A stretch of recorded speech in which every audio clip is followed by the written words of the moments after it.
Welcome to the deep dive. You've given us quite a complex set of materials today. We're doing a really deep dive into some high-stakes crime. It looks like a tangled web, mass casualties, these calculated abductions, and, well, the intense forensic work needed to sort it all out. That's right. And our mission today really is to get past the sort of shocking headlines.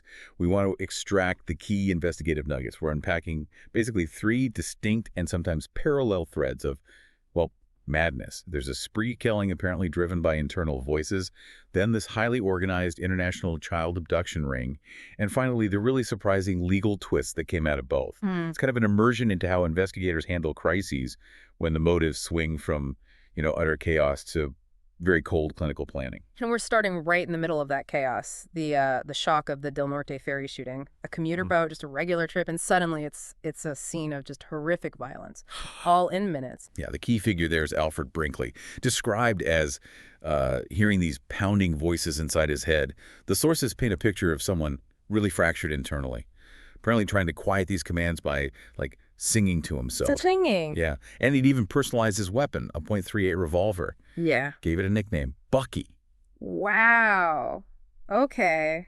And the incident itself, it's tragedy, but there's also this immediate heroism, isn't there? We hear about victims like Andrea Canello and her young son, Tony, who died later. Yeah. But also these civilians, per Conrad, the engineer, and Lester Eng, an insurance broker, they tried to stop him. They did, and they lost their lives doing it. It just shows how fast it all escalated. But here's where things take a turn, procedurally speaking. The attack on Claire Washburn, the chief medical examiner, her bravery was, well, incredible. She actually faced him down and said, "Okay, son, that's enough now. Give me the gun." And he shot her. Okay. But you mentioned the sources point to the last shot being crucial. Absolutely crucial. The sixth shot, the final one, it was aimed at her son, Willie, but it missed. Just purely because the boat lurched as it was docking. That tiny movement deflected the bullet. And that miss, that tiny physical event, becomes this hinge point for the whole case much, much later on. We'll definitely come back to that. But first, Brinkley's mindset. It sounds bizarre.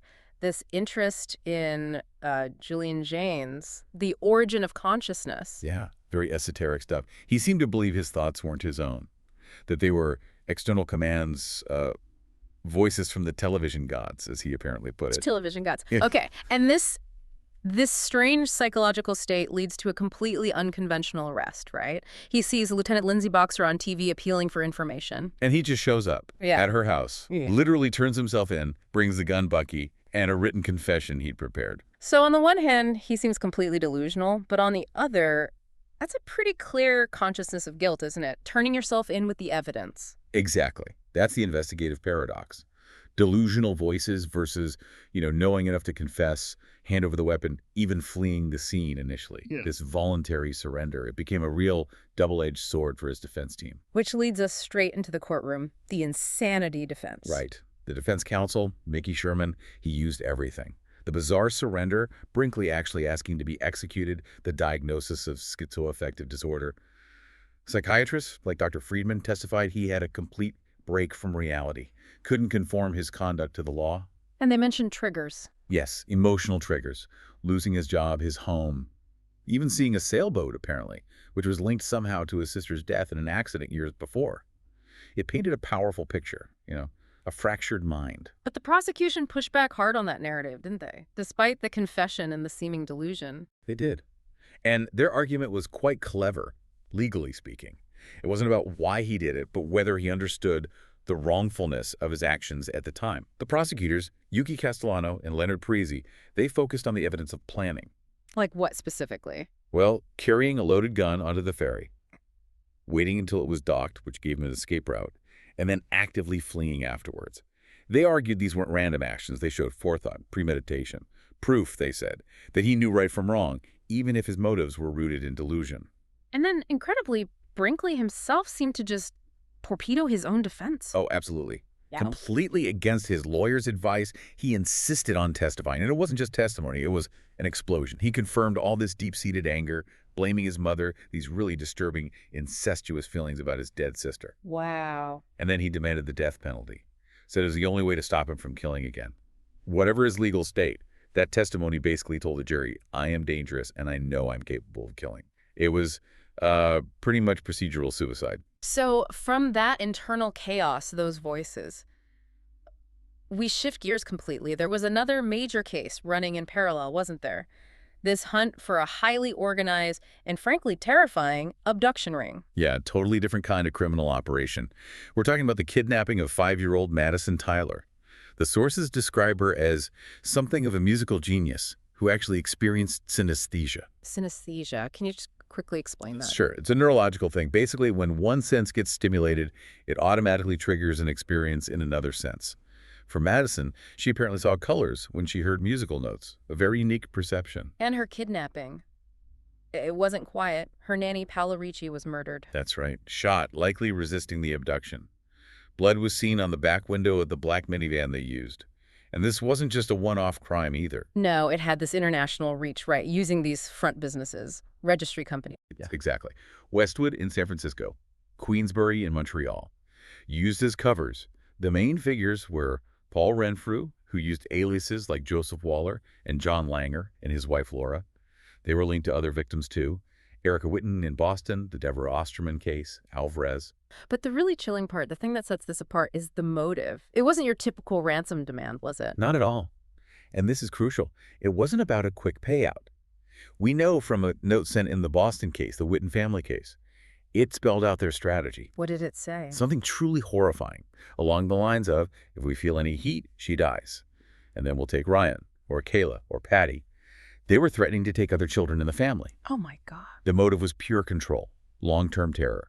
They promised to send photos of the kidnapped child over the years. Imagine that, keeping the family in a state of continuous psychological agony, knowing their child is alive, a token, but utterly unable to act without potentially triggering worse.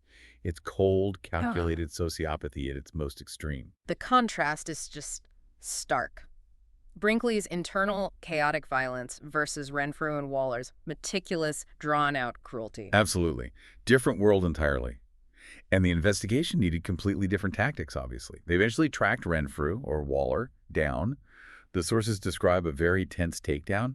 His wife, Laura, actually tried to use Madison as a human shield. But they got her. Madison. Yes. A police sniper took Laura down, a headshot with a Remington 700, according to the reports. Madison was rescued, thankfully, alive. It's just hard to wrap your head around that kind of long-term cruelty. But just as that case seemed to close, the ferry shooting case, it wasn't quite finished, was it? You mentioned that stray bullet fragment. Right. This is the final unexpected twist. Claire Washburn, the medical examiner who'd been shot herself, she discovered something remarkable during her own recovery and subsequent work.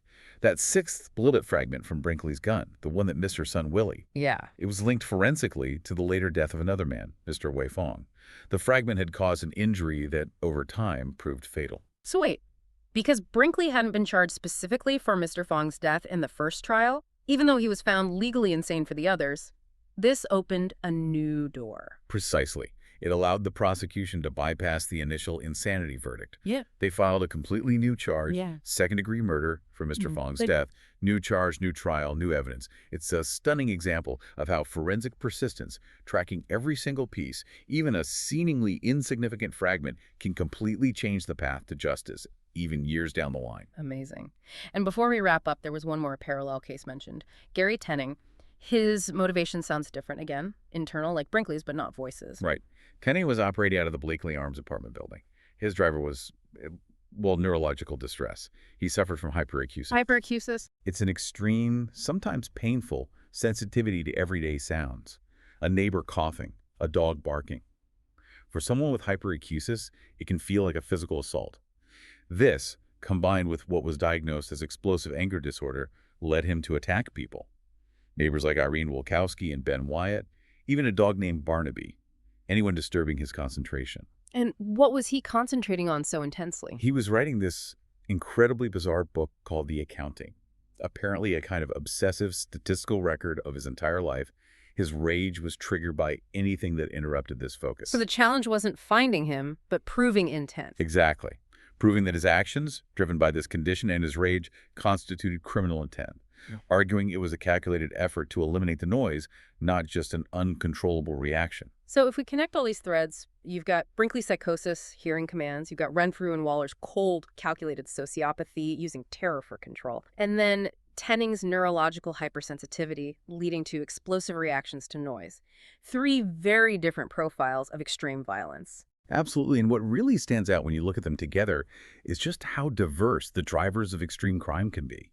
The investigations, the legal strategies, they had to be radically different for each one, whether the killer's driven by voices or by noise sensitivity or by pure calculated control.